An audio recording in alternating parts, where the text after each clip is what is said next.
Welcome, curious minds. Today we're exploring a truly fascinating creature of legend. Indeed, a creature that's, become synonymous with rebirth and resilience. The phoenix. Our goal today is to really unpack its story, pulling out the key ideas from, well, centuries of myths and texts. Exactly. We want to understand its enduring legacy. Why does this mythical bird still resonate so strongly across cultures? It's more than just a story. It's a powerful symbol. So let's start right there. The fundamental question.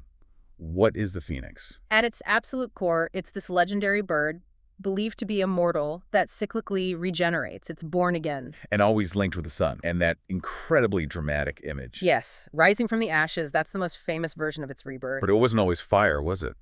Not necessarily. Some older legends suggest it simply dies, decomposes naturally, and then new life springs forth.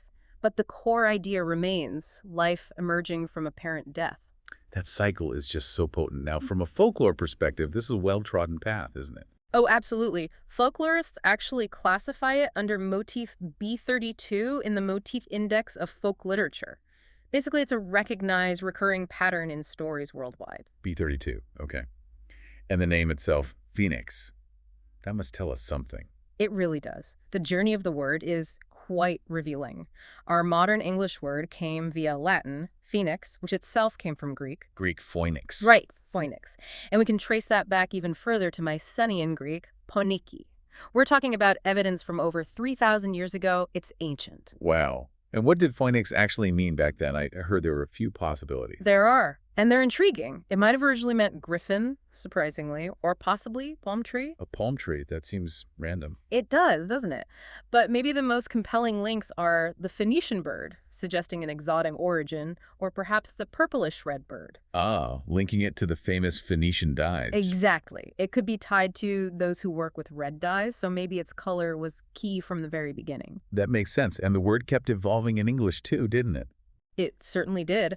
By the 12th century, you could call an exceptional person a phoenix. By the 15th century, it was appearing in heraldry, on coats of arms. A symbol of status and regeneration, I suppose? Precisely. And then by the 17th century, it even gave its name to a constellation. So you see how it became embedded in the culture. Given how far back the name goes, where do we find the first really clear descriptions or mentions of the creature itself in ancient writings? Well, the earliest clear reference in Greek literature beyond that Mycenaean word is probably in a fragment from the Precepts of Chiron. This is attributed to Hesiod, the poet from the 8th century BC. Hesiod. And what does it say? It's a dialogue where Chiron, the wise centaur, is telling the young hero Achilles about lifespans. He compares humans, crows, stags, ravens, and then the phoenix. How long does it live, according to Chiron? He says, let me get this right. The phoenix outlives 9 ravens, and he gives multipliers for the others relative to human life. So if you calculate that all out, Yeah. What does it mean for the listener? It works out that the phoenix lives approximately 972 times the lifespan of a human, according to this fragment. 972 times. Yeah. Just imagine, it really underscores its mythical, almost timeless nature. Okay, so it's ancient, it lives forever.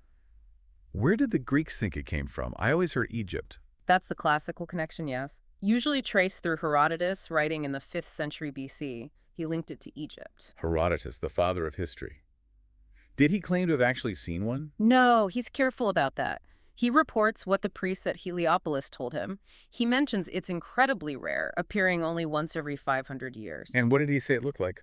He described it as about the size of an eagle, with plumage partly red and partly golden. But then he recounts this story he himself calls incredible, Which is? that the phoenix flies from Arabia to the Temple of the Sun in Egypt, carrying its dead parent encased in a ball of myrrh. Encased in myrrh. Yes, a precisely weighted ball of myrrh. He describes this whole process of testing the weight, hollowing it out, putting the parent inside, sealing it. It's very specific and very strange. That myrrh detail is certainly memorable. But was Herodotus the final word on the Egyptian origin? Later research complicate things? It did, quite a bit. In the 19th century, scholars studying Egypt found the Bennu bird. The Bennu. Yes, a solar bird worshipped in Heliopolis, which had some similarities to the phoenix. Initially, this seemed to confirm Herodotus' Aha, the Egyptian original, but later analysis suggested it might be the other way around. Some scholars now think Egyptian ideas about the Bennu might have actually been influenced by the Greek concept of the phoenix spreading to Egypt. Huh. So a kind of cultural feedback loop. Exactly. The origins are likely more tangled than a simple A to B transmission. It shows how myths travel and transform. Fascinating. So moving on from origins, how was it actually pictured? If you were an artist in ancient or medieval times, what did a phoenix look like? Well, very often it was shown with a halo or a nimbus, Like a saint. or like the sun god, Helios, emphasizing that solar connection, sometimes with 7 rays even. Pliny the Elder mentioned it having a crest of feathers on its head. A crest. Anything else distinctive? Ezekiel the dramatist, interestingly, compared it to a rooster. A rooster, really. Not quite the majestic image I had. No, perhaps not. It shows the range of interpretations. As for color, there wasn't really a strict consensus, though colorful and vibrant were common themes. So no single definitive color scheme. Not really. Tacitus just said its color made it stand out. Some thought maybe peacock colors. Herodotus's red and yellow was very popular, though. Okay. But then Ezekiel the tragedian said red legs and striking yellow eyes. And Lactantius painted a different picture again. Blue, sapphire-like eyes, legs scaled in yellow gold, and rose-colored talons. Very specific, very different. It seems like everyone had their own vivid picture. What about size? Eagle-sized, rooster-sized, or bigger? Again, disagreement. Early writers like Herodotus and Pliny mostly stuck with eagle-sized. Manageable, you might say. Right. But others, like Lactantius and Ezekiel the dramatist, they imagined it as much larger. Lactantius even claimed it was bigger than an ostrich. Bigger than an ostrich. That's huge. Truly enormous. It suggests the size maybe grew with its symbolic importance. Pliny's Natural History gives a good summary description, though. What does he say? He says, as large as an eagle and has a gleam of gold round its neck, and all the rest of it is purple, but the tail blue picked out with rose-colored feathers, and mentions the crest. Purple and gold and blue. Quite regal. Very. And Claudian's poem, The Phoenix, is even more poetic. A mysterious fire flashes from its eye, and a flaming aureole enriches its head. Its legs are of Tyrian purple, swifter than. The zephyrs are its wings of flower-like blue dappled with rich gold. Beautiful descriptions. And these weren't just words, right? People actually depicted it. Absolutely. There's a fantastic 5th century mosaic from Daphne near Antioch. It shows a phoenix with a nimbus, clearly drawing on these ideas. It's in the Louvre now. So people wrote about it, depicted it.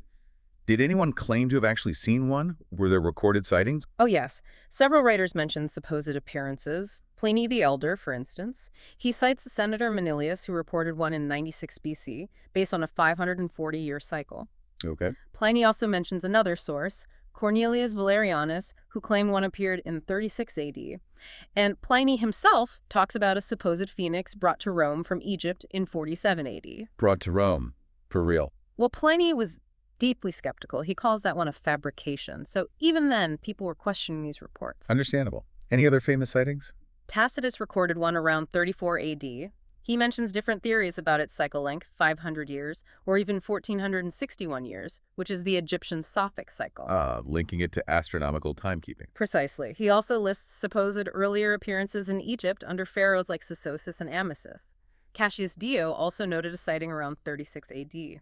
Whether real sightings or just echoes of the myth, it shows how present the idea was. It really permeated the ancient world. And its meaning evolved too, right? It wasn't just about literal rebirth. Absolutely not.